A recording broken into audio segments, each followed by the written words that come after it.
Hi అండి. Welcome back to my channel. Today topic is ఈరోజు topic వచ్చేసి preamble. Preamble అంటే ఏంటి అని మనము వర్డ్ బై వర్డ్ మనం ఈరోజు తెలుసుకోవడానికి ట్రై చేద్దాము. అందుకంటే ముందు ప్లీజ్ సబ్స్క్రైబ్ చేసుకోండి. మీరు రోజు నా వీడియోస్ చూస్తూ ఉంటే. మీరు సబ్స్క్రైబ్ చేసుకుంటే నాకు ఇంకా మోటివేటెడ్గా ఉంటుంది ప్రతిరోజు వీడియో అప్లోడ్ చేయాలనేసి. ఓకే, సో మనం ప్రియాంబుల్ అంటే ఏంటో చూద్దాము.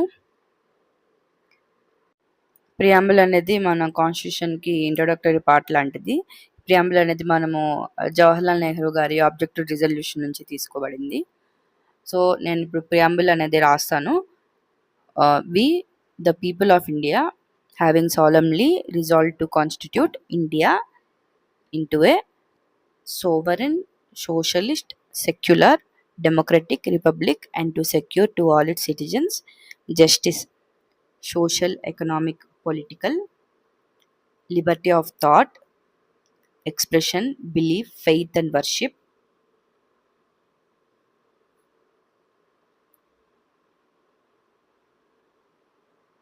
equality of status and of opportunity, and to promote among them all fraternity, assuring the dignity of the individual and the unity and integrity of the nation. In our Constituent Assembly, this 26th day of November 1949, we do hereby adopt, enact, and give ourselves this Constitution.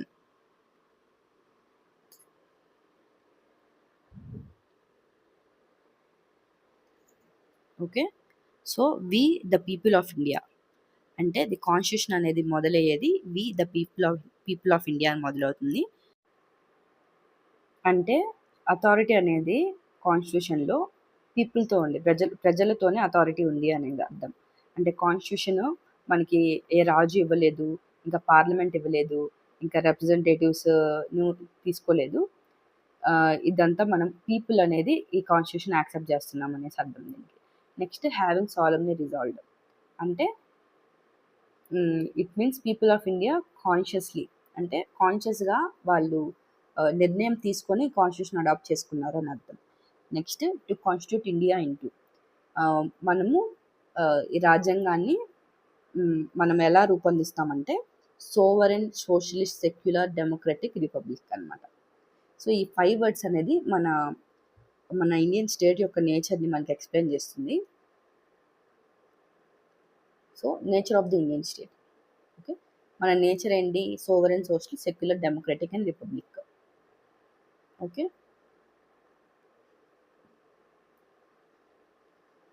Words socialist, secular అనేది మనకి later add చేశారు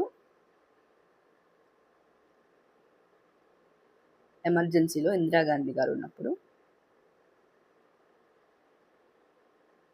integrity అనే word కూడా.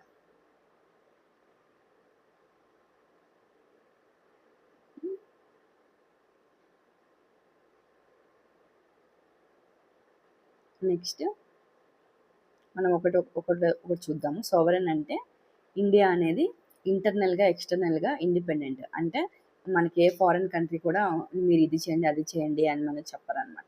మనం కంప్లీట్గా independent. Sovereign అనే వర్డ్కి అది meaning. Next socialist. Socialist అంటే మనము ఇన్ఈక్వాలిటీస్ని రెడ్యూస్ చేసి మనము వెల్ఫేర్ని ప్రమోట్ చేయాలి. అంటే ఇప్పుడు కంప్లీట్ స్టేట్ ఓనర్షిప్ కాకుండా మనం సోషల్ అండ్ ఎకనామిక్ జస్టిస్ని చేయాలి. అంటే పేదవాళ్ళకి రేషన్ అవన్నీ ఇస్తారు కదా, అది. Next secular. ఇండియాకి అనేది ఏ అఫీషియల్ రిలీజన్ లేదు, all religions equal. Next democratic. Government అనేది ప్రజలతో ఎన్నుకోబడ్డది. So people exercise the power through elections అనమాట. పవర్ అంతా పీపుల్కే ఉంటుంది. ఆ పవర్ని వాళ్ళు ఎలక్షన్స్ ద్వారా చూపిస్తారు. Next republic. Head of the state is elected, not hereditary. మనము హెడ్ని ఎన్నుకుంటాము. రిపబ్లిక్ అంటే ఇప్పుడు మనం ప్రెసిడెంట్ని ఇండైరెక్ట్ ఎలక్షన్ ద్వారా ఎన్నుకుంటాము, అంతేగాని అది హెరిడిటరీగా రాలేదు. అంటే రాజు కొడుకు రాజు అయినట్లు ఇక్కడ మనం ఎన్నుకుంటేనే రాజులు అవుతారనమాట.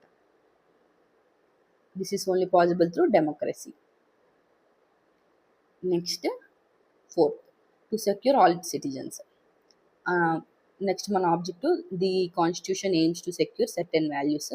ఆ వాల్యూస్ ఏదో చూద్దాము. ఇందాక మనం ఆబ్జెక్టివ్స్ చూసాం కదా, ఇక్కడ సేమ్ అవే రిపీట్ అవుతాయి. Next justice, social, economic and political. Here social justice అంటే క్యాస్ట్ డిస్క్రిమినేషన్ రిమూవ్ చేయడం. నెక్స్ట్ ఎకనామిక్ జస్టిస్ అంటే ఎకనామిక్ ఇన్ఈక్వాలిటీని తగ్గించడం. నెక్స్ట్ పొలిటికల్ జస్టిస్ అంటే మనకి same political rights equal for everyone, అంటే ఆడ మగ ఇంకా రిలీజియన్ క్యాస్ట్ తేడా లేకుండా ప్రతి ఒక్కరికి సేమ్ పొలిటికల్ జస్టిస్ అనేది ఉంటుంది. Next liberty, freedom of thought, expression, belief, faith and worship. ఇందాక మనం ముందు డిస్కస్ చేస్తాం దీన్ని. మనకి it protects the individual's freedom అనమాట. Next equality, equality before law and equal opportunity in public employment. ఇది మనం ఫండమెంటల్ రైట్స్లో చూస్తాము. ఏ డిస్క్రిమినేషన్ లేకుండా ప్రతి ఒక్కరు అన్నిట్లో ఈక్వల్ అనేదాన్ని ఈక్వాలిటీ. నెక్స్ట్ ఫ్రెటర్నిటీ, ఫ్రెటర్నిటీ అంటే సోదరభావం, brotherhood. It promotes the unity despite diversity. మనం ఎంత డైవర్స్గా ఉన్నా కూడా ఈ ఫ్రెటర్నిటీ అనేది మనకి యూనిటీని ప్రమోట్ చేస్తుంది. నెక్స్ట్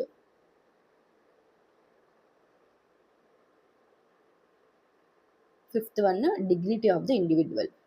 ఇది ప్రతి ఒక్క పర్సన్ కూడా రెస్పెక్ట్ ఉండాలి, ప్రతి ఒక్క సిటిజన్ కూడా రెస్పెక్ట్ తెచ్చుకోవడం డిజర్వ్ అవుతారని అర్థం దీనికి. Respect for every person, every citizen matters, ప్రతి ఒక్క సిటిజన్ అనేవాడు important. Next unity and integrity of the nation. ఇది మనకి ఏం చెప్తుందంటే ఇంటిగ్రిటీ అంటే territorial unity and stability. Okay, ఈ ఇంటిగ్రిటీ అనే వర్డ్ 42nd అమెండ్మెంట్ 1976లో యాడ్ చేశారు. అప్పుడు ఇందాక చూసాం కదా మనం, సోషలిస్ట్ అండ్ సెక్యులర్ వర్డ్స్ కూడా అప్పుడే యాడ్ చేశారు. Next 7th point, adopt, enact and give ourselves. అంటే మనము చాలా వాలంటరీగా మనమే ఈ కాన్స్టిట్యూషన్ తయారు చేసుకొని మనమే మనకి ఇచ్చుకుంటున్నామని అర్థం అనమాట. సో మనం కొన్ని క్వశ్చన్స్ మనం అడగాలి. Who made the constitution? People అనే వాళ్ళు కాన్స్టిట్యూషన్ తయారు చేశారు. ఇండియా అనేది ఏ kind of state? Socialist, sovereign, secular, democratic, republic. మనం ఏ గోల్స్ని అచీవ్ చేద్దాం అనేసి కాన్స్టిట్యూషన్ రాసాం. Justice, liberty, equality, fraternity. And మనం ఎందుకు ఈ కాన్స్టిట్యూషన్ని ప్రిజర్వ్ చేసుకోవాలి? యూనిటీ అండ్ ఇంటిగ్రిటీ కోసం. ఓకే, సో అందుకనే అది ప్రియాంబుల్ అనే దాన్ని సోల్ ఆఫ్ ద కాన్స్టిట్యూషన్ అని అంటారు. నెక్స్ట్ మనము basic features of the preamble చూద్దాము. సో ఇక్కడ first basic feature of the preamble వచ్చేసి it is the part of constitution అనమాట. ఫస్ట్ డిబేట్ ఉండేది ప్రియాంబుల్ అనేది కాన్స్టిట్యూషన్లో పార్టా కాదా అనేసి. ఇన్ ద బెరుబారి కేసు 1960లో సుప్రీంకోర్టు ప్రియాంబుల్ అనేది కాన్స్టిట్యూషన్లో పార్ట్ కాదని చెప్పింది. తర్వాత కేశవానంద్ భారతి కేసు 1973లో కోర్టు క్లారిఫై చేసిన సుప్రీంకోర్టు ప్రియాంబుల్ అనేది పార్ట్ ఆఫ్ కాన్స్టిట్యూషనే, కానీ it is not enforceable in the court. అంటే ప్రియాంబుల్లో నా ఈ రైట్ వైలేట్ అయింది అనేసి మనం కోర్టుకి వెళ్ళి కేసు వేయలేమన్నమాట. Okay,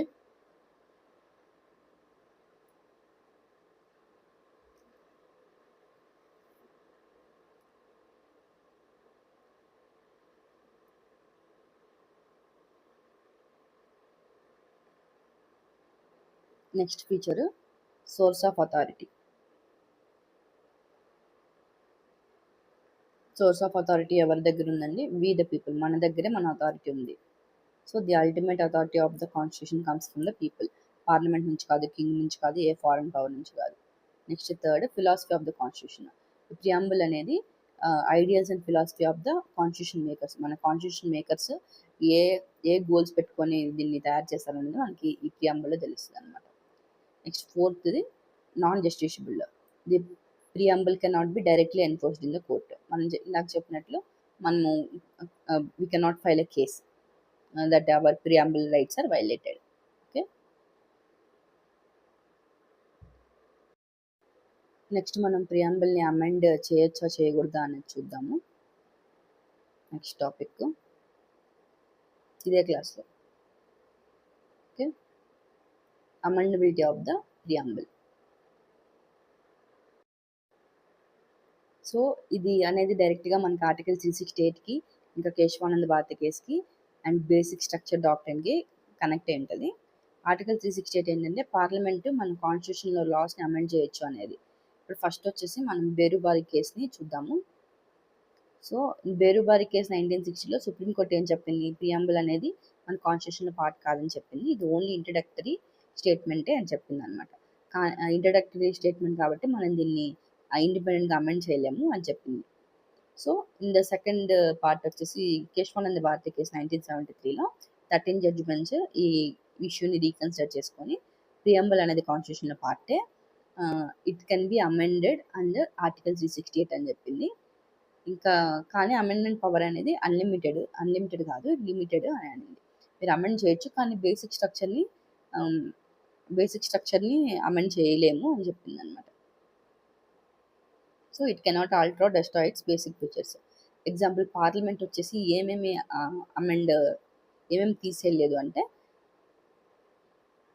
parliament cannot remove democracy అనే వర్డ్, ఇంకా సెక్యులరిజం, రిపబ్లిక్ నేచర్, సావరెనిటీ ఇవనేది బేసిక్ స్ట్రక్చర్ కాబట్టి దీన్ని తీసేయలేదనమాట. ఇప్పుడు మనము 42nd కాన్స్టిట్యూషనల్ అమెండ్మెంట్ 1976లో ఇది ఎమర్జెన్సీలో వచ్చింది. ఇది మన ప్రియంబుల్ని కొంచెం మాడిఫై చేసింది. 3 వర్డ్స్‌ని యాడ్ చేసిందనమాట ఇందులో. సోషలిస్ట్, సెక్యులర్, ఇంటిగ్రిటీ అనే వర్డ్స్‌ని యాడ్ చేసింది. ఒరిజినల్‌గా మనకి సోవరెన్, డెమోక్రటిక్, రిపబ్లిక్ అనేది ఉండేది.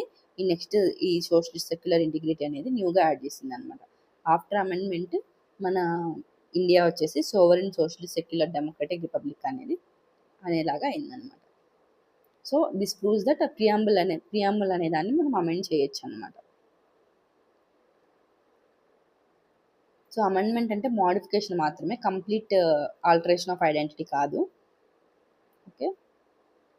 సో, మనము క్లారిటీని యాడ్ చేయొచ్చు కానీ దాని ఎంటైర్ ఫౌండేషన్‌ని డెస్ట్రాయ్ చేయలేం. ఇదండి ప్రియంబుల్ టాపిక్. మనం నెక్స్ట్ టాపిక్‌లో మళ్ళీ కలుద్దాం. Thanks for watching. Please subscribe అండి. ఇప్పుడు మీరు సబ్స్క్రైబ్ చేసుకోకుండా ఉంటే. Thank you.